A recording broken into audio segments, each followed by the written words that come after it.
Hello friends, how are you? Welcome to Indira civil services with Anuj Patel. हम लोग UPSC, UP PCS, other state PCS और ये अगर आपका ऑप्शनल हिस्ट्री है, अगर हिस्ट्री से यूपी पीसीएस दे रहे हैं, अन्य स्टेट पीसीएस दे रहे हैं, नेट दे रहे हैं, पीजीटी दे रहे हैं, तब भी आप इस वीडियो को देख सकते हैं। या अदर वनडे एग्जाम्स हैं जैसे एसएससी, रेलवे, बैंकिंग, उनके लिए भी आप यहाँ से तैयारी कर सकते हैं और देख सकते हैं। तो इस क्रम में हम लोग क्लास 6 की एनसीईआरटी चला रहे थे, तो इसके चैप्टर 5 पे कि क्या बताती है हमें किताबें और कब्रें, तो कुछ वैसे ही है जैसे कि आपका उम्र देखकर लोग, जैसे आप बताते हैं कि अनुभव बताता है कि आप कहाँ और कितना ज्ञान प्राप्त कर चुके हैं। कुछ क्या बताती हैं हमें किताबें और कब्रें, तो आप देख सकते हैं। इस संदर्भ में हम देख रहे हैं कि यूपीएससी,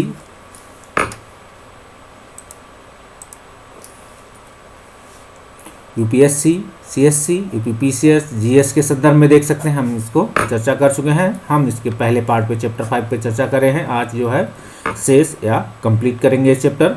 तो देख सकते हैं कि ऑप्शनल अगर आपका सब्जेक्ट हिस्ट्री है, यूपीपीसीएस है, CSC, PCS, UPPCS, net, PGT, अगर आपका हिस्ट्री इनसे दे रहे हैं, साथ ही आप देखेंगे कि आपको जो जीएस के मेंस पेपर 1 जिसमें यूपीएससी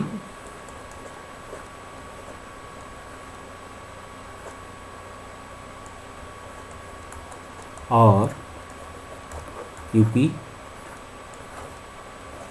पीसीएस में आर्ट एंड कल्चर का जो रोल है,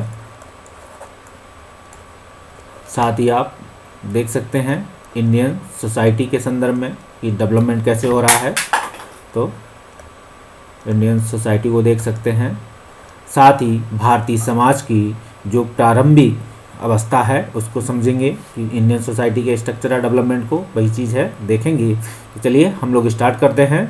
तो क्या बताती हैं हमारी किताबें और कब्रें, तो देख सकते हैं कि खामोश प्रहरी कहानी महापाषाणों की आपको एक कहानी के रूप में सुनाया जा रहा है क्लास 6 में। तो देखेंगे ये शिलाखंड है, महापाषाण काल जिसे बोले जाते हैं, क्योंकि महा मतलब बड़ा है, पाषाण मतलब पतला, मतलब बहुत बड़े पत्थरों मतलब एरिया, जिसे देख सकते हैं कि जो है या तो उसमें कब्र के रूप में है या फिर वो क्या है, खुदे हुए रूप में, चिन्ह के रूप में है। तो बड़ी बड़ी आपको चीज़ें दिखेंगी, नाम से जाने जाते हैं। ये पत्थर दफन करने की जगह पर लोगों द्वारा बड़े करीने से लगाए थे। देख सकते हैं कहाँ, जहाँ लोगों को दफनाया जाता था, कह सकते हैं कि जहाँ लोगों को क्या है, 1 से अधिक 100 ऐसे शिलाखंड या महापाषाण काल के पत्थरों के नीचे आपको दबे मिलेंगे।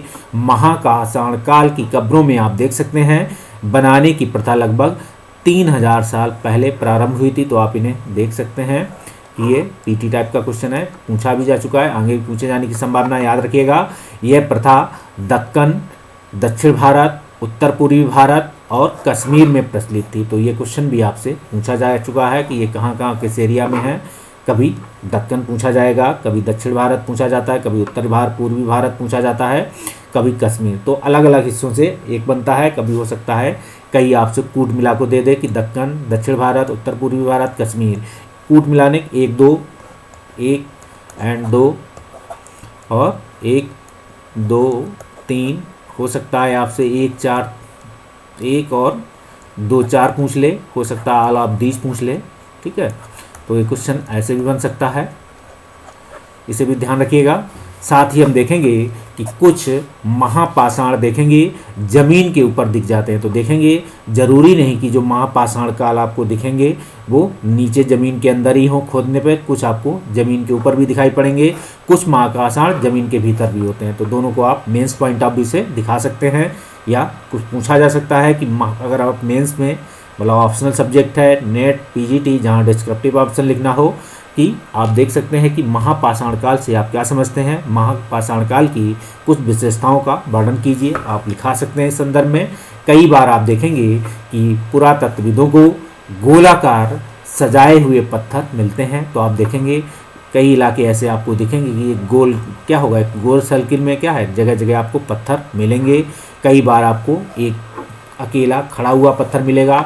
हो सकता है इसमें कई सारे पत्थर इस हिसाब से रखे हों सजाए हुए, तो इन्हें आप देख सकते हैं, या फिर सिर्फ एक पत्थर हो तो आप देख सकते हैं कि एकमात्र प्रमाण जो ज़मीन के नीचे कब्रों को दर्शाते हैं, और ये दोनों ही कब्र को दर्शाते हैं, आप ध्यान रखिएगा। ठीक, आगे देख सकते हैं कि आप इस महापाषाण काल के शिलालेख देख सकते हैं पत्थर को, कि आप देखेंगे कि ये देख रहे हैं, ये एक समाधि स्थल है, इसके आसपास पत्थरों को देख सकते हैं, फिर इसके आसपास बड़े पत्थरों को देख सकते हैं, फिर इसके पास और बड़े पत्थरों को देख सकते हैं। तो इस तरीके से कुछ चीज़ों को सजाया गया हुआ है। ऊपर देखेंगे कि इस तरह के महापाषाणों को ताबूत समाधान, जिसे शिष्ट कहा जाता है, यहाँ दिखाए गए शिष्ट में एक पोर्ट होल है, बड़ा सुराख है, जो शायद पत्थरों से बने हुए कमरों में जाने का रास्ता है। आप देखेंगे कि यहाँ एक सुराख के रूप में है, यहाँ सीढ़ी नुमा है, इनके अंदर जाने की व्यवस्था है कि एक ऐसा स्थान जहाँ इसको बड़ा सा कब्रगाह बना दिया गया, जब भी कोई उस कबीले के या उस एरिया का कोई व्यक्ति जो जिनका ये होगा, तो आप देख सकते हैं कि इसमें उनको रख दिया जाता है। उनके साथ खाने पीने की चीज़ें भी रखी जाती थी, आपको जैसा बताया मैंने। इसके साथ आप देखेंगे कि कुछ और भी चीज़ें तो अभी देखेंगे इस महापाषाण काल के बारे में। तो महापाषाणों के निर्माण के लिए लोगों को कई तरीके के काम करने पड़ते थे। हमने जो कार्यों की सूची बनाई है उन्हें क्रमबद्ध करो, गड्ढा खोदना, शिलाखंडों को ढोकर ले जाना, ठीक है, आप इन्हें देख सकते हैं, बड़े पत्थरों को तराशना, मरे हुए को दफनाना, आप इन्हें देख सकते हैं। लेकिन आपके ज़रूरी नहीं तो आप यहाँ से देख सकते हैं कि इन सब कब्रों में कुछ समानताएं हैं। आपको पूछा जाए कि क्वेश्चन है कि जैसे महापाषाण या काल के जो, अगर हम पूछा जाए महापाषाण जो होते थे शिलाखंड, इनकी क्या क्या विशेषताएं हैं, विशेषताओं के साथ समानताएं, आप इसे मेंस पॉइंट ऑफ व्यू से कुछ समानताओं को नोट डाउन कर लें, आपको लिखने में आसानी रहेगी। सामान्यता देखेंगे कि मृतकों को खास किस्म की मिट्टी के बर्तनों के साथ दफनाया जाता था। ठीक है, आप इसे पहले पॉइंट के रूप में याद रखें कि मृतकों को क्या किया जाता, खास किस्म की मिट्टी के बर्तनों के साथ दफनाया जाता था, जिन्हें काले लाल मिट्टी के बर्तनों, ब्लैक एंड रेयरवेयर के नाम से जाना जाता था। ये क्वेश्चन आपसे पीटी में पूछा जा चुका है, याद रखिएगा। और इन्हें कि इनके साथ किन बर्तनों में दफनाया जाता था, क्वेश्चन पूछा जा सकता है आपसे कभी। आप देखेंगे इसके साथ ही मिले हैं लोहे के औजार और हथियार, औजार और हथियार, घोड़ों के कंकाल और सामान तथा पत्थर के और सोने के गहने। तो आप देख सकते हैं कि इंडस वैली में आपको दिखाई पड़ेगा कि लोहे की और नहीं मिलते हैं, क्या लोहे का औजार या लोहे की चीज़ें नहीं मिलती हैं, लेकिन महापाषाण काल के लोगों के पास लोहे के औजार और हथियार उन पाषाण खंडों में या शिला खंडों में पाए गए जहाँ उन्हें दफनाया जाता था। घोड़ा आपको इंडस वैली में नहीं मिलता है, हालांकि एक जगह मिलता है अस्थपंजर, वो कहाँ है, गुजरात वाला एरिया, लोथल देखेंगे, क्योंकि वो क्या था, एक पोर्ट था, हो सकता है आयातित या इम्पोर्ट एक्सपोर्ट का इस स्थान से पाया गया था घोड़ों के कंकाल। लेकिन आप जो महापाषाण काल की जो शिलाखंड हैं वहाँ आप देखेंगे लोहे के औजार, घोड़ों के कंकाल, सामान और तथा पत्थर और सोने के गहने भी प्राप्त होते हैं। देख सकते हैं कि जिनकी जो इसको आप देख सकते हैं कि ये आप इसमें बहुत सारी चीज़ें मिलती हैं। इसके बाद आप बात करेंगे ऊपर, तो इस तरह के महापाषाण को ताबूत समाधान कहते हैं, शिष्ट कहा जाता है। ठीक है, यहाँ दिखाए गए शिष्ट में एक पोर्ट होल, बड़ा सुराख है, आप इसे देख सकते हैं, जो शायद पत्थरों से बने हुए कमरे में जाने का रास्ता, मतलब सीढ़ी नुमा रास्ता हो सकता है, सीढ़ी है या फिर एक ढलान रास्ता है। आजकल जैसे क्या करती है भारत सरकार, जो विकलांग होते हैं उनके लिए आप देख सकते हैं या तो लिफ्ट की व्यवस्था उनको जाने के लिए, या फिर सीढ़ी के साथ साथ एक ढलान नुमा सीढ़ी बनाई जाती है जिस पे वो अपनी व्हील चेयर के साथ उस फ्लैट उस सीढ़ी तक जा सकें या उस नंबर तक जिस नंबर पे आपको जाना है। क्या हड़प्पा के शहरों में लोहे का प्रयोग होता है, तो आप देख सकते हैं कि हड़प्पा के प्रयोग में लोहे का प्रयोग होता है। तो इसे आप हड़प्पा में पूछा गया इंडस वैली, तो हड़प्पा में लोहे का प्रयोग आपको नहीं दिखता है, लेकिन आप महापाषाण के कब्रों में मिले लोहे के सामानों से देख सकते हैं कि एक चाकू मिला हुआ है, इन्हें देख सकते हैं लोहे के बर्तन है, या फिर आप देख सकते हैं सोने के कुछ औजार या लोहे के। बाईं ओर घोड़े के सामान नीचे, ठीक है, घोड़े के लिए सामान नीचे बाईं ओर कुल्हाड़ियाँ, नीचे कटार के रूप में आप देख सकते हैं, ये कटार कोल बहुत सारे औजार हैं। आप देख सकते हैं कटार के रूप में लोगों को सामाजिक असमानताओं के बारे में पता करना। तो लोगों की सामाजिक असमानताएं क्या थी उस समय के, जब उस समय तो पुरातत्वविद मानते हैं कि क्या असमानताएं, तो आपको असमानताओं को पता करना है। ये पुरातत्वविद ये कह रहे हैं या मान रहे हैं, मानते हैं, माना कि, क्योंकि एग्जाम्पशन कर रहे हैं, उन्होंने जो साक्ष्य प्राप्त किए कंकाल के साथ पाई गई कई चीज़ें मरे हुए व्यक्ति की ही रहेंगी, हो सकता है उसकी पसंदीदा चीज़ें रही हों। कभी कभी एक कब्र की तुलना में दूसरी कब्र में ज़्यादा चीज़ें मिलती हैं। तो देख सकते हैं जो कब्रें हैं एक से ज़्यादा हैं, तो एक कब्र में चीज़ें कम हैं, मतलब उनकी पसंद हो सकता कम हो या कम चीज़ें रखी गई हों आवश्यकता के हिसाब से। लेकिन दूसरी कब्र में देखेंगे, दूसरे व्यक्ति की जो कब्र है उसमें आपको ज़्यादा चीज़ें दिखाई पड़ेंगी, या मतलब उसकी पसंदीदा या उसके पास ज़्यादा सामान रहा हो वो भी रख दिया गया हो। आप देख सकते हैं इस क्रम में कि ब्रह्मगिरी को खोजो और यहाँ एक व्यक्ति की कब्र में 33 सोने के मन के और शंख पाए जाते हैं। ये क्वेश्चन आपसे कभी पूछा जा सकता है, याद रखिएगा, पीटी पॉइंट अभी से बता रहा हूँ। दूसरे कंकालों के पास सिर्फ कुछ मिट्टी के बर्तन ही पाए गए हैं, जबकि दूसरे कंकालों के पास मिट्टी के बर्तन पाए जाते हैं। पहला स्टेटमेंट यूपीएससी का, दूसरा स्टेटमेंट यूपीएससी का पीटी टाइप के क्वेश्चन में याद रखिएगा, अगर पूछेगा एक दो सही हैं, दोनों सही हैं, दोनों में से कोई नहीं सही है। ठीक है, यह है दफनाए गए लोगों की सामाजिक स्थिति में भिन्नता को दर्शाता है। ठीक है, मतलब असमानता है, किसी के पास संसाधन कम रहे होंगे, किसी के पास ज़्यादा रहे होंगे, या सामाजिक स्थिति उनकी उतनी अच्छी नहीं रही होगी। कुछ लोग अमीर होंगे तो कुछ लोग गरीब होंगे, कुछ लोग सरदार थे तो कुछ उनके अनुयायी होंगे। ऐसा देख सकते हैं कि सरदारों के जो अनुयायी होंगे उनके पास जो है कम चीज़ें पाई गई हैं उनकी कब्रों में, ऐसा भी हो सकता है। तो ब्रह्मगिरी की खोज में निकले हैं पुरातत्वविद, तो आपको ले चलते हैं ब्रह्मगिरी। तो आप देखेंगे कि ब्रह्मगिरी आप दिखाइए, इसमें देख सोचिए कि ब्रह्मगिरी कहाँ पे होगा। तो आप देख सकते हैं कि कुरनूल की गुफाएं के आसपास ब्रह्मगिरी नज़र आता है। पय्यमपल्ली उसके नज़दीक स्थल है, और आप देख सकते हैं इस स्थल में कि ब्रह्मगिरी एक क्या है, पूरा महापाषाणिक पूरा स्थल है। आप इसे समझ सकते हैं इन क्या है, इन सिंबॉलिक से कि कौन सा स्थल क्या है, इसी से आप चीज़ों को समझ सकते हैं इस मैप से। और इस मैप को बेहतरीन तरीके से अगर आप देख लेंगे तो आपको काफ़ी फ़ायदा होगा। आप देखेंगे क्या कुछ कब्रें खास परिवारों के लिए थीं, तो आप देख सकते हैं जैसे अभी बताया हमने कि ब्रह्मगिरी के जो पुरातत्वविद हैं कुछ सामान कम तो संसाधन या अमीर गरीब या सरदार उनके अनुयायी के संदर्भ में ऐसे पॉइंट। तो कभी कभी महापाषाणों में देखेंगे एक से अधिक कंकाल मिले हैं। अब बात करेंगे कि कुछ कब्र गाहें खास परिवारों के लिए थी, मतलब एक ही आप देखेंगे महापाषाणों में कई लोगों की एक साथ कंकाल मिले हैं। तो आप देखें एक से अधिक लोगों के हो सकता है एक साथ दफनाया गया हो सकता, लेकिन एक साथ भी हो सकता है आगे पीछे भी हो, ये तो कार्बन डेटिंग से पता लग जाता है। ठीक है, वे यह दर्शाते हैं कि शायद एक ही परिवार के लोगों को एक ही स्थान पर अलग अलग समय पर, मतलब अलग अलग समय मतलब आगे पीछे जैसे उनकी मृत्यु होती रही होगी उनके परिवार में, तो उनको उसी महापाषाण या शिलाखंड के अंदर रख दिया जाता होगा उनकी सामान के साथ। तो देखेंगे बाद में मरने वाले लोगों को पोर्ट होल के रास्ते कब्रों में ले जाकर दफनाया जाता था। ठीक, आप इस व्यवस्था को समझ सकते हैं। हमने अभी आपको वो चित्र दिखाया था कि पोर्ट होल का एक रास्ता था, वहाँ से क्या था एक कब्र बनी हुई थी, वहीं पे चीज़ों को रख दिया जाता था। ऐसे स्थानों को गोलाकार लगाए गए पत्थर या चट्टान चिन्हों का काम करते थे, जहाँ लोग आवश्यकता अनुसार शव को दोबारा दफना आ सकते थे। तो आप सीख सकते हैं। दूसरी चीज़ हम बता दें कि हो सकता है कि जो पत्थर लगाए जाते हों चट्टान चिन्हों का काम करते हों कि इस कब्र में कितने लोगों को दफनाया जा चुका है अब तक, उतने ही पत्थर हो सकता है वहाँ रखने की व्यवस्था हो, ये भी आप लगा सकते हैं अनुमान।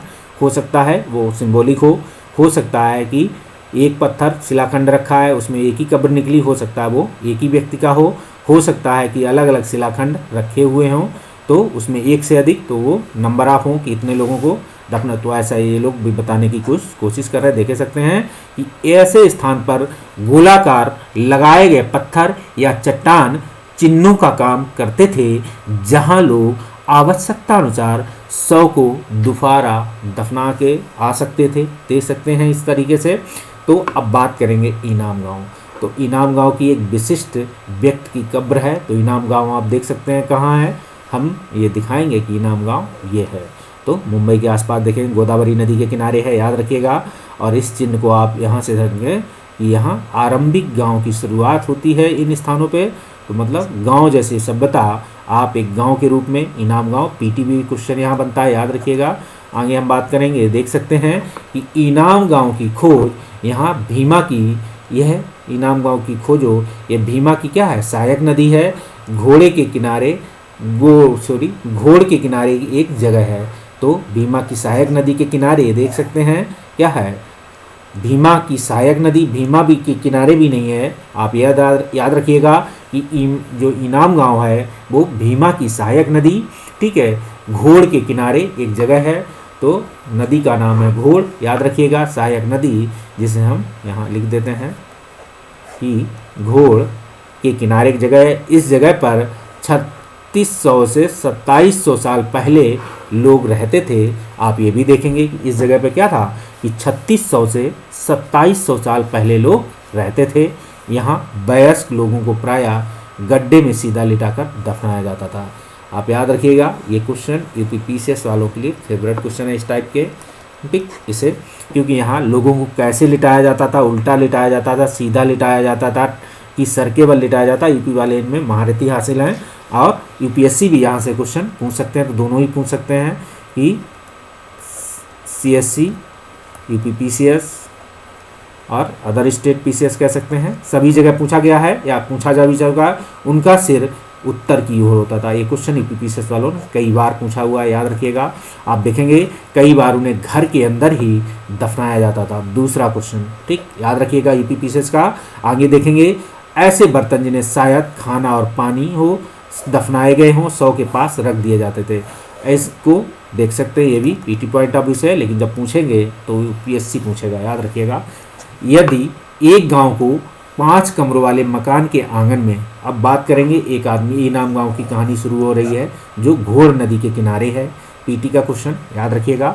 अब बात करेंगे 5 कमरों वाले मकान के आंगन में 4 पैरों वाले मिट्टी के बड़े से संदूक में दफनाया गया है। तो आप देखेंगे 4 पैरों वाले मिट्टी के एक बड़े से संदूक में दफनाया गया था। बस्ती के बीच में बसा यह गांव, हर क्या होगा, यह घर गांव के सबसे बड़े घरों में से एक था। इस घर में एक अनाज का गोदाम भी था। 100 के पैर मुड़े हुए। तो आप इसे देख सकते हैं कि यहाँ से क्वेश्चन 5 बनता है कि एक आदमी को 5 कमरे वाले मकान के आंगन में 4 पैरों वाले मिट्टी के एक बड़े संदूक में दफनाया गया था। यूपीपीसीएस भी पूछ सकते हैं, यूपीपीसीएस भी आप पीटी टाइप का क्वेश्चन है, याद रखिएगा, ठीक। आप इसे मेंस पॉइंट ऑफ व्यू से याद रखेंगे, जब भी ये कहानी लिखेंगे तो आपको ज़रूरत पड़ेगी। तो एक आदमी को 5 कमरे के एक तो मकान है, ठीक है, कि मकानों के अंदर दफनाया जाता था। मकान के एक आंगन में है 4 पैर वाले मिट्टी का एक संदूक है, वहाँ ये निकलता है। बस्ती के बीच में बसा यह गांव, बस्ती के बीच में बसा ये घर गांव के सबसे बड़े जो है घरों में था, जो वहाँ से गांव पाए गए थे साक्ष्य, वहाँ का जो सबसे बड़ा घर था। इस घर में आप देखेंगे एक अनाज का गोदाम भी था और 100 के पैर मुड़े हुए थे। तो आप देख सकते हैं, हो सकता है कोई ऐसी दुर्घटना हुई हो। आप जब लिखेंगे mains answer point, mains answer मतलब मेंस आंसर के हिसाब से, तो आप जब इसकी समीक्षा करेंगे, समीक्षा करने को पूछी जाए तो आप समीक्षा कर सकते हैं अपने हिसाब से। हो सकता है कि वहाँ ऐसी कोई अकस्मात दुर्घटना हुई हो कि उसे वहाँ ज़बरदस्ती दबा दिया गया हो उस घर में ही मार के, ये भी व्यवस्था हो सकता है कि उसे इस तरीके से वहाँ दफनाया भी जाता हो। तो ऐसे आप अनुमानों के साथ आंसर अपना पूरा करें। आप देखेंगे इस घर में एक अनाज का गोदाम भी था और 100 सब के पैर मुड़े हुए थे, क्योंकि मुड़ने का मतलब है कि या तो बैठ गया था या तो वहाँ हो सकता है कोई ऐसी क्या हो दुर्घटना, या कह सकते हैं कि भूकंप आया हो सकता है अचानक कोई ऐसी कहानी घटी हो, ठीक। आप देख सकते हैं कि क्या बताते हैं हमें कंकालों के अध्ययन। तो आप इसको देख सकते हैं, छोटे आकार के आधार पर एक बच्चे के कंकाल को आसानी से पहचाना जा सकता है, ठीक है, छोटे आकार के आधार पर। लेकिन एक बच्चे और एक बच्ची के कंकाल के बीच कोई बड़ा फर्क नहीं होता है। क्या हमें यह पता लगा सकते हैं कि कंकाल किसी पुरुष का था या किसी स्त्री का? तो आप देखेंगे कभी कभी लोग कंकाल के साथ मिले सामानों के आधार पर इसका अंदाज़ा लगाते थे। आप इसको लगा सकते हैं कि क्या कंकाल के आधार पर किसी पुरुष या स्त्री का आकलन कर सकते हैं कि ये कंकाल किसका रहा होगा। दूसरा क्वेश्चन आपसे ये है कि छोटे बच्चे के कंकाल से छोटे बच्चे को आसानी से पहचाना जा सकता है, लेकिन बच्चा लड़का है या लड़की ये पहचाना कंकाल के आधार पर शायद मुश्किल है। हम बता दें इसके बाद, क्योंकि इसी के आधार पर क्या है, जैसे पुरुषों को तो उनके मिले सामानों से ये अंदाज़ा लगाया जाता था। उदाहरण के लिए यदि कंकाल के साथ गहने मिलते हैं तो कई बार महिला का कंकाल मान लिया जाता है, लेकिन ऐसी समझ के साथ समस्याएं हैं, अक्सर पुरुष भी आभूषण पहनते हैं। और आप देखेंगे कि जब उस दौर का दौर था, आज से 3700 साल या कह दें कि पूरा पाषाण काल, मध्य पाषाण काल में, तो सभी लोग क्या थे, आप देखेंगे आभूषण पहनते थे। स्त्रियां जानता पहनती थी, पुरुष कम पहनते थे, लेकिन पहनते थे, ऐसा अंदाज़ा था। आप देख सकते हैं कंकाल का लिंग पहचानने का सबसे बेहतर तरीका, ठीक है, ये जांच है। तो आप इसे देख सकते हैं, उसकी जांच है। आप हड्डियों की जांच कर सकते हैं, उनकी हड्डियों की। साथ ही चूँकि महिलाएं बच्चों को जन्म देती हैं, इसलिए बच्चे उनका कटी प्रदेश कूल्हा पुरुषों से ज़्यादा बड़ा होता है, ठीक है, कूल्हा कहेंगे इसे कटी प्रदेश को। तो आप पुरुषों से ज़्यादा बड़ा होता है, याद रखिएगा। आपसे ये क्वेश्चन ज्योग्राफी बायोलॉजी में भी कभी पूछा जाए तो यहाँ से आप कर लें कंप्लीट। यह समझ कंकालों के आधुनिक अध्ययन पर आधारित है। आज से लगभग 2000 साल पहले चरक नाम के प्रसिद्ध वैद्य हुए हैं थे, याद रखिएगा। आज से लगभग 2000 साल पहले चरक नाम के एक प्रसिद्ध वैद्य हुए थे। उन्होंने चिकित्सा शास्त्र पर चरक संहिता की किताब लिखी थी। वे कहते हैं कि मनुष्य के शरीर में 360 हड्डियां होती थीं। यह आधुनिक शरीर रचना विज्ञान की 206 हड्डियों से काफ़ी ज़्यादा है। तो आप देखेंगे संभवतः चरक ने अपनी गिनती में दांत जो है हड्डियों को जोड़ लिया, कार्टिलेज को जोड़कर संख्या बताई थी। ऐसा अनुमान लगाया गया कि जो चरक साहब थे, वैज्ञानिक साहब हमारे वैद्य जी थे, तो उन्होंने कहा कि 360 हड्डियाँ होती हैं। ऐसा क्वेश्चन आपसे कभी पीटी में पूछा जाए तो आप बता दीजिएगा कि 360 बताई थी। बाकी आप देखेंगे कि शरीर रचना विज्ञान के आधार पर आपके शरीर में 2 से 6 हड्डियाँ होती हैं। संभवतः चरक ने अपनी गिनती में दांत और हड्डियों को आप देखेंगे और साथ में कार्टिलेज को जोड़कर ये संख्या बताई होती। अब हम बात करेंगे इनाम गांव के लोगों के काम धंधे क्या थे, क्योंकि गांव की व्यवस्था है इनाम गांव में। आधुनिक गांव की शुरुआत होती है, गांव की व्यवस्था का प्रचलन है। आधुनिक गांव की बात नहीं करेंगे, लेकिन गांव की बात करेंगे। तो इनाम गांव में आप देखेंगे पुरातत्वविदों को क्या मिलता है, पहला गेहूँ मिलता है, जौ मिलता है, चावल मिलते हैं, दाल मिलते हैं, बाजरा मिलता है, मटर मिलता है, तिल मिलता है, कि इनके बीज मिले हैं, सीड मिले हैं। कई जानवरों की हड्डियां भी मिली हैं। आप देखेंगे कि कई हड्डियों पर काटने के निशान से अंदाज़ा होता था कि लोग इन्हें खाते होंगे। गाय, ठीक है, अब काटने के निशान मतलब हड्डियों पे जो है किसी चीज़ से क्या है निशान मिले हुए हैं, ऐसा लगा कि इन्हें काटा गया होगा।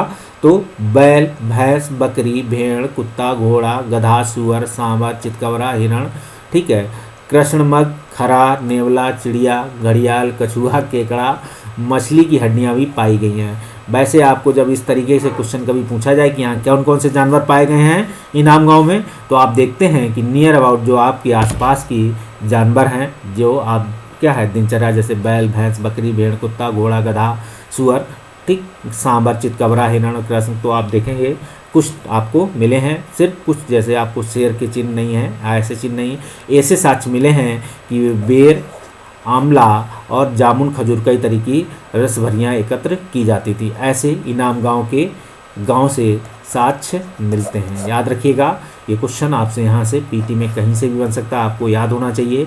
जब भी इस तरीके के क्वेश्चन आए, कौन से जानवर पाए गए हों, अगर आपको ना पता हो, ऑप्शन लेना हो, अगर एक आधा आपको क्या है निगेशन थ्योरी से निकालने की कैपेसिटी हो, निकाल सकते हैं। ना निकालने की कैपेसिटी हो, आपको लगे कि नियर अबाउट जो आपके दिनचर्या के हिसाब से आसपास सभी चीज़ें हैं जो आप देखते हैं, ठीक है, तो उनको आप लगा सकते हैं। साथ ही पानी के तो इन्हें देख सकते हैं, क्योंकि इनाम गांव घोड़ नदी के किनारे है।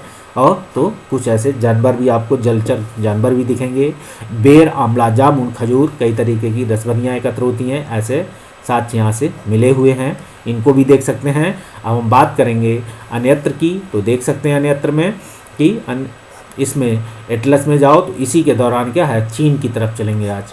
तो चीन में देखेंगे 3500 साल पहले हम यहाँ के लेखन कला के सबसे पुराने उदाहरण पाते हैं। यह जानवरों की हड्डियों पर लिखा गया था। आप ये देखिए, भविष्यवाणी करने वाली हड्डियाँ कहा जाता है, तो इन्हें भविष्यवाणी करने वाली हड्डियाँ कहा जाता है।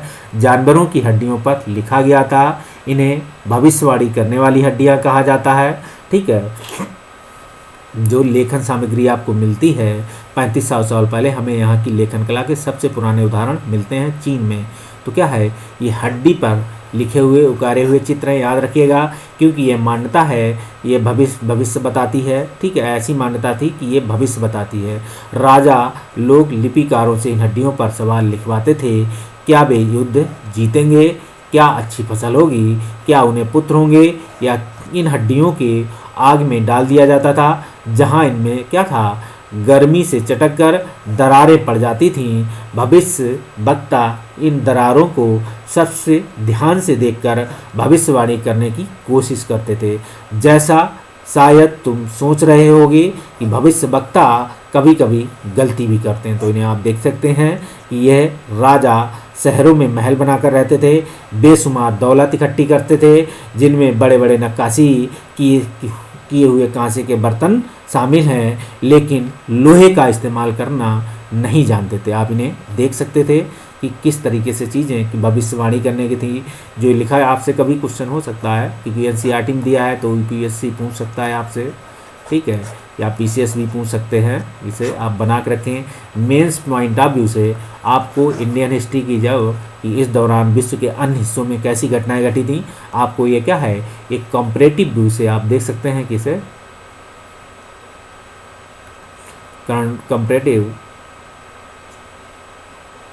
स्टडीज के रूप में आंसर राइटिंग कर सकते हैं। यहाँ से हम बात करेंगे उपयोगी शब्द के रूप में, तो देखेंगे वेद है, प्रार्थना है, भाषा है, रथ है, यज्ञ है, राजा है, दास है, महापाषाण है, कब्र है, कंकाल है, लोहा है। तो हमने इस चैप्टर में इतने शब्दों को जाना है। चाहे तो आप इनमें से क्या है, चीज़ों को लिख सकते हैं कि वेद क्या होते हैं, प्रार्थना क्या होती है, रथ क्या होते हैं, यज्ञ क्या होता है, राजा क्या था, राजा किस तरीके से राजा होता था, दास क्या होते थे, दास किस तरीके के दास होते थे, महापाषाण क्या होते हैं, कब्र क्या होते थे, कंकाल क्या है, लोहे के साक्ष्य कहाँ पाए गए हैं, इनको आप अपने शब्दों में लिख सकते हैं। आगे हम बात करेंगे वेदों की रचना का प्रारंभ देखेंगे। तो 3500 साल पहले, जैसे आप क्या लेखन सामग्री 3 जो है चीन में 3500 साल पहले दिखाती है। महापाषाणों के निर्माण की शुरुआत 3000 साल पहले। इनाम गांव के कृषकों का निवास, मतलब गांव के रूप में 3600 से 2700 साल पहले। याद रखिएगा, इन डेट को आप याद रखेंगे। चरक लगभग 2000 साल पहले। तो आप देख सकते हैं, आगे आओ याद करें तो देख सकते हैं यज्ञ। ठीक है, आप देख सकते हैं महापाषाण तो सजाए गए पत्थर हैं। रथ को देखेंगे तो युद्ध में आप यज्ञ क्या होता है, एक अनुष्ठान था, आप इसे अच्छी तरह से सूक्त क्या बोले जाते थे, और दास युद्ध में प्रयोग किया जाता था, ऐसे लिख सकते हैं। या रथ को कुछ भी नहीं, दास गुलाम बोला जाता था। एक नीचे ऑप्शन आपके पास और भी है, सॉरी, और रथ युद्ध में प्रयोग किया जाता। आप इसे मिला सकते हैं। क्वेश्चन आपको यूपीएससी, पीसीएस सभी जगह पूछा जा सकता है, याद रखिएगा। अब देखेंगे कि अभी आपको यहीं से क्वेश्चन मिलेगा कि दास गुलामों, एक मिनट, हाँ, गुलामों के लिए दास का इस्तेमाल, या आप देख सकते हैं काम के लिए दासों का इस्तेमाल किया जा सकता था। महापाषाण तो देखेंगे क्या है, महापाषाण क्या थे, महापाषाण पत्थरों से सजाए गए। तो यहाँ लिखेंगे कि महापाषाण पाए गए। तो कहाँ पाए गए थे महापाषाण, तो आप देख सकते हैं पुरातत्व को ब्रह्मगिरी की तरफ मिले हुए थे, याद रखिएगा। और सारे देख सकते हैं कि जमीन में गोले में लगाए गए पत्थर या चट्टान, ठीक, क्या करते थे, या तो उनकी संख्या लगते थे, या क्या था कि उनको संकेतिक चिन्ह थे, ये याद रखिएगा, का काम करते थे। पोर्ट होल का इस्तेमाल नीचे जाने के लिए, मतलब कब्र के अंदर जाने के लिए रास्ता था। इनाम गांव के लोग ठीक क्या खाते थे, तो अभी आपको बताया क्या क्या खाते थे। गेहूँ थे, दाल थे, जौ थे, बाजरा था, बहुत सारी चीज़ें थी। आप देख सकते हैं, कुछ भी लगा के खा सकते हैं। आपको जो बन करे वो बना के, जो आपको अच्छा लगे, हमें ये अच्छा लगता है वही वहाँ लगा के आप खा लीजिएगा। देख सकते हैं आज हम किताबें पढ़ते हैं, मतलब खा लीजिए का मतलब है कि आपको जो पसंद हो वही सब वहाँ लगा लें, क्योंकि जो बस वही लगाएं जो वहाँ पाए, हमने अभी आपको चिन्ह बताए हैं या जो चीज़ें वहाँ पाई गई हैं। आज हम जो किताबें पढ़ते हैं उसमें ऋग्वेद कैसे भिन्न है, तो आप इसका आंसर बहुत अच्छी तरीके से लिख सकते हैं। और देखेंगे पुरातत्वविद कब्रों में दफनाए गए लोगों के बीच सामाजिक अंतर का पता कैसे लगाते थे। ठीक है, तो